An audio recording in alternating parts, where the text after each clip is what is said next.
Hello and welcome back. आज के इस वीडियो लेक्चर में मैं आपको बताऊंगा कि कैसे हम लोग एंगल को समझते हैं। एंगल का मेजरमेंट पॉजिटिव और नेगेटिव कब होता है, और इसी का यूज़ करके मैं आपको स्लोप निकालने का एक दूसरा तरीका भी बताऊंगा, जिसमें हम एंगल का यूज़ करेंगे कोऑर्डिनेट के अलावा। मतलब कोऑर्डिनेट का यूज़ हम नहीं करेंगे। आज की लास्ट वीडियो लेक्चर में मैंने आपको बताया था कि कोऑर्डिनेट का यूज़ करके आप कैसे स्लोप निकालते हैं। आज के वीडियो लेक्चर में मैं आपको बताऊंगा कि एंगल का यूज़ करके हम स्लोप कैसे निकालते हैं, किसी भी लाइन का एंगल का यूज़ करके हम स्लोप कैसे निकालते हैं। लेकिन ये जानने के लिए सबसे पहले आपको पॉजिटिव और नेगेटिव एंगल की समझ होनी चाहिए। तो मैं स्टार्ट करता हूँ। सबसे पहले मैं दो लाइंस बना लेता हूँ। दो लाइन क्यों बना रहा हूँ वो भी आपको बताता हूँ मैं। एक ये लाइन हो गया, लाइन ज़्यादा स्पेसिफिक नेम मैं नहीं ले रहा हूँ, ये रे है। आपको पता है एक तरफ एरो है तो रे है। दो रे है, दो लाइन हो सकता है, दो लाइन सेगमेंट हो सकता है। हमें मेजर एंगल करना है, इसलिए इसका कोई अ, जरूरी नहीं कि रे रहे या लाइन रहे। अब जो एक लाइन हमेशा फिक्स्ड होगा और दूसरा हमेशा मूविंग होगा।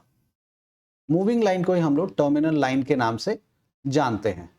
टर्मिनोलॉजी इतना इंपॉर्टेंट नहीं है, इंपॉर्टेंट अंडरस्टैंडिंग है। आपको मैं इस तरह से समझा देता हूँ कि अगर ये दोनों लाइन एक दूसरे के ऊपर हैं अभी, तो आप इसको ऐसा भी समझ सकते हैं कि एक ही लाइन है। या अगर आप समझना चाहते हैं कि एक के ऊपर दूसरा लाइन है, तो दोनों के बीच में अभी कोई भी एंगल नहीं बन रहा है, क्योंकि दोनों एक दूसरे के ऊपर पूरी तरह से है, तो कोई एंगल नहीं बन रहा है। आप कहेंगे दोनों के बीच में 0 डिग्री का एंगल है। क्यों? क्योंकि दोनों एक दूसरे के ऊपर है, कोई गैप ही नहीं है, 0 गैप है, तो 0 डिग्री का एंगल है। जैसे जैसे ये लाइन अगर फिक्स कर दें हम और एक को उठाने लग जाएं ऐसे, तो ये जो गैप क्रिएट हो रहा है दोनों लाइन के बीच में, यहाँ पे देखेंगे मेरा थंब को अगर दिख रहा हो आपको, तो ये वाला जो गैप क्रिएट हो रहा है, इसी गैप को हम लोग एंगल कहते हैं। अब सवाल उठता है इस एंगल का मेजरमेंट हम कैसे करेंगे। कैसे करेंगे इन द सेंस कि पॉजिटिव और नेगेटिव मेजरमेंट किसको कहते हैं इसमें। तो जिस तरह से, इसके लिए ये बताने से पहले मैं आपको नंबर लाइन पे बता देता हूँ। जिस तरीके से नंबर लाइन पे 0 एक पॉइंट होता है जिसको हम रेफरेंस पॉइंट की तरह यूज करते हैं, और आप देखेंगे कि 0 को रेफरेंस में लेते हुए जब आप राइट हैंड साइड में मूव करते हैं, 0 को रेफर करते हुए जब आप राइट हैंड साइड में मूव करते हैं, तो इन सब को हम पॉजिटिव नंबर्स कहते हैं। और 0 को रेफरेंस लेते हुए जब हम नेगेटिव साइड में मूव करते हैं, तो इन सब को हम लोग नेगेटिव नंबर्स के नाम से जानते हैं। सिमिलरली इसमें भी होता है। अगर फिक्स लाइन को रेफरेंस की तरह हम यूज करें और एंटी क्लॉकवाइज सेंस में मूव करें, एंटी क्लॉकवाइज का मतलब हो गया घड़ी की उल्टी दिशा में अगर हम जाएं, इस तरफ को जाएं, तो ये जो मूवमेंट होगा इस समय, ये जो गैप क्रिएट होगा, इसी को हम पॉजिटिव एंगल के नाम से जानेंगे। और अगर ये जो मूविंग लाइन है ये अड़ गया कि नहीं मैं ऊपर नहीं जाऊंगा, मैं नीचे की तरफ ही जाना चाहता हूं, जा सकता है, उसको कोई रोक नहीं सकता। अगर वो इस तरफ को जा रहा है, डॉटेड लाइन इधर को जा रहा है, तो ये जो गैप ऊपर क्रिएट हुआ है उसकी जगह ये गैप नीचे की तरफ क्रिएट हो जाएगा। मैं दूसरा बना देता हूं सो दैट कि आपको कंफ्यूजन ना हो। बहुत सोच रहे होंगे कि यार ऊपर भी गया नीचे भी गया। मैं दूसरा लाइन बना देता हूं। ये रहा फिक्स लाइन और ये रहा आपका मूविंग लाइन। तो मूविंग लाइन ऊपर ना जाके नीचे की तरफ गया है, तो यहां जब इस तरफ को गया है तो जाहिर से बात है उसका डायरेक्शन क्लॉकवाइज है, मतलब घड़ी इस दिशा में चलती है, इस डायरेक्शन में चलता है, उसी डायरेक्शन में ये भी चल रहा है, तो नीचे की तरफ आया। तो कभी भी कोई भी लाइन जब क्लॉकवाइज सेंस में घूमे, इस तरह का एंगल को हम लोग नेगेटिव एंगल कहते हैं। फिर जो मेजरमेंट करते हैं उसको हम नेगेटिव एंगल के नाम से जानते हैं।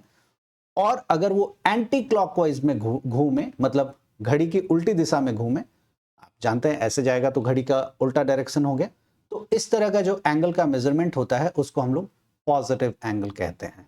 तो पॉजिटिव और नेगेटिव दो तरह के एंगल होते हैं।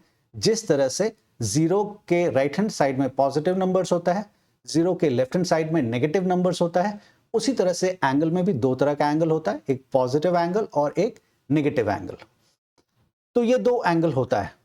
तो आज मैं आपको बताऊंगा कि कैसे इन दोनों एंगल का यूज करके हम या फिर एंगल का यूज करके कैसे हम लोग स्लोप ऑफ अ लाइन निकालते हैं। तो चलिए मैं इसके लिए फिर से ग्राफ पेपर पे एक्स एक्सिस और वाई एक्सिस बना देता हूं और फिर मैं आपको समझाता हूं। तो ये एक्स एक्सिस हो गया और ये वाई एक्सिस हो गया। अब मैं एक लाइन यहाँ पे इस तरह से मैंने बना लिया। अब इस लाइन के ऊपर ये लाइन जो है एक्स एक्सिस के रेफरेंस में, एक्स एक्सिस के रेफरेंस में मतलब एक्स एक्सिस को इसने फिक्स लाइन की तरह यूज किया है और ये अपने आप को टर्मिनल लाइन की तरह दिखा रहा है, मतलब ये घूम रहा है। तो यहां पे इसने एक एंगल क्रिएट किया है और वो एंगल है थीटा।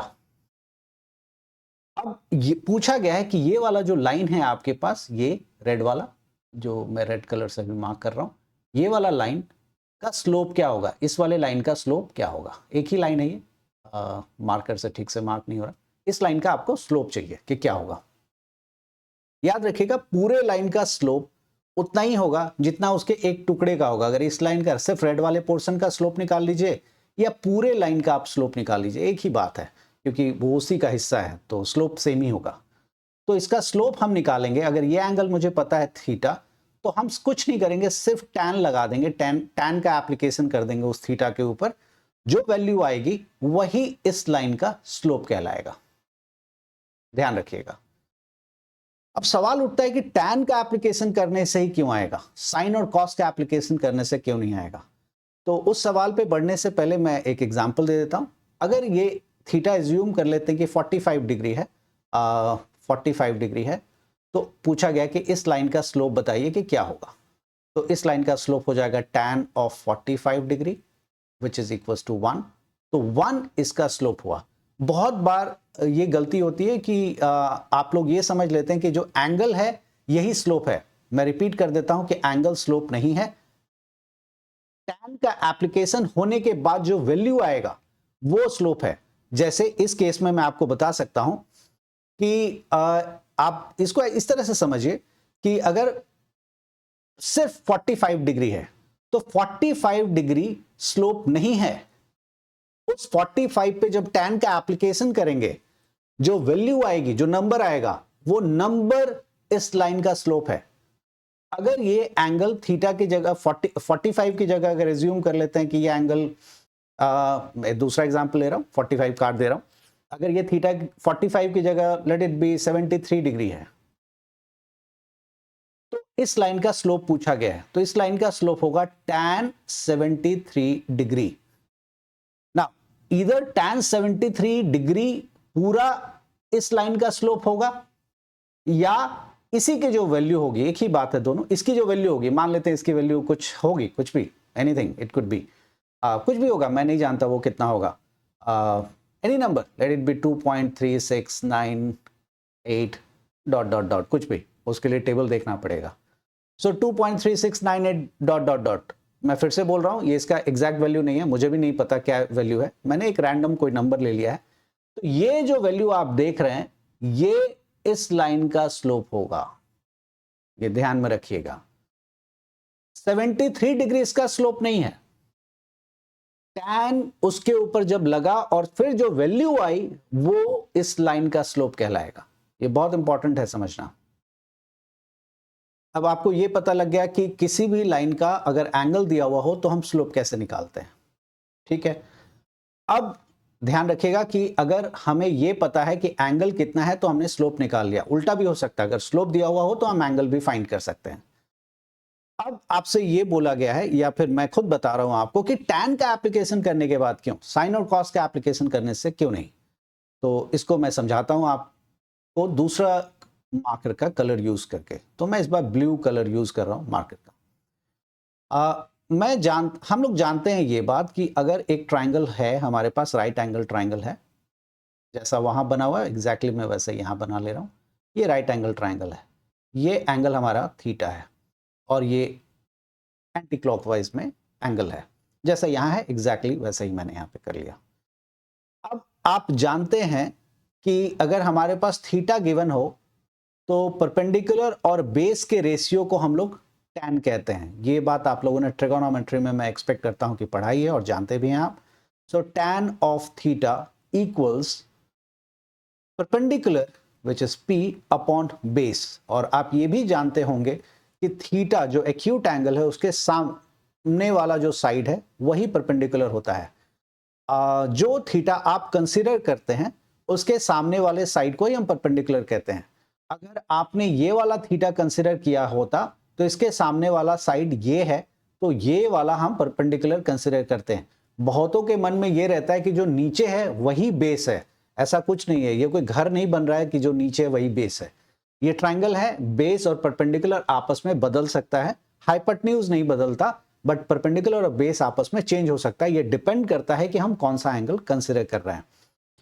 तो फिलहाल ये थीटा है हमारे पास, तो ये परपेंडिकुलर हो गया और ये बेस हो गया। और इसी परपेंडिकुलर को आप राइज के नाम से भी जानते हैं अगर आप स्लोप के टर्म्स में जाएं, और इसी बेस को आप रन के नाम से भी जानते हैं। तो आप देखिए, राइज अपॉन रन को हम लोग स्लोप कहते हैं, और अगर इसको मैं स्लोप लिख दूं, दैट इज m, और स्लोप तो यही p बाई बी भी है। तो अगर राइज बाई रन को हम m कहते हैं तो p बाई बी को tan कहते हैं, तो जाहिर सी बात है tan थीटा और m दोनों आपस में बराबर है, तो m equals to tan theta हो जाएगा। इसीलिए आप स्लोप और tan थीटा दोनों एक ही बात होती है। तो ये आपको मैंने बताया कि कैसे हम लोग स्लोप को थीटा मतलब एंगल का यूज करके भी हम लोग निकाल सकते हैं। अभी तक हम जानते थे कि कोऑर्डिनेट का यूज करके हम कैसे किसी भी लाइन का स्लोप कैलकुलेट करते हैं। अब हमने सीखा है कि अगर हमारे पास एंगल गिवन हो तो हम कैसे स्लोप को कैलकुलेट कर सकते हैं।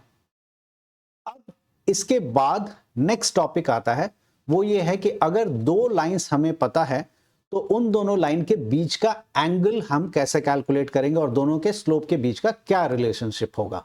तो ये मैं आपको नेक्स्ट वीडियो लेक्चर में बताऊंगा।